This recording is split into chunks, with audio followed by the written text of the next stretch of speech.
फार काही अगदी रॉकेट सायन्स नाहीये स्वयंपाक म्हणजे. तुम्ही किती काही घाला, काजू बेदाणे घाला, पण प्रेम नसेल तर ते तुमच्या अंगी लागत नाही. मी शुभदा पेंडसे. आम्ही 8वी-9वी पासूनच स्वयंपाक करत होतो. तर त्याच्यात पहिल्या गोडाचा शिरा शिकले होते. खरोखरच फजिती झाली होती की आईने मला सांगितलं, हा रवा तुपात घालून चांगला भाजायचा. रवा भाजून चांगला झाला आणि पाणी पण चांगलं उकळलं की ते एकदम घालायचं. सगळा रवा बाहेर, आत काहीच उरलं नाही. आज आपण छोले करणार आहोत. छोल्यासाठी ना जेव्हा करायचं म्हणून गेले दुकानात तर घरगुती शक्यतो मला हवा होता मसाला, कारण आता घरी तर काही करणं होत नाही एवढं.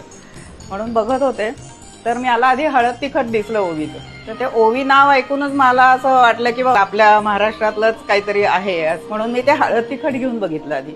आणि ते मला फार आवडलं कारण रंग छान होतं त्याला. जेव्हा मला छोले करायचं तेव्हा गरम मसाला पण मी त्या विचारलं त्यांना, तर ते म्हणले आहे यांचा, म्हणून मी त्यांचाच आणला. आणि खूप मला चांगला अनुभव वाटतोय की त्याचा स्वादच इतका छान आहे. त्यामुळे जे काय कराल ते प्रेमाने करा, थोडं करा, कमी करा, पण प्रेमाने करा तर ते सगळ्यांच्या अंगी लागेल.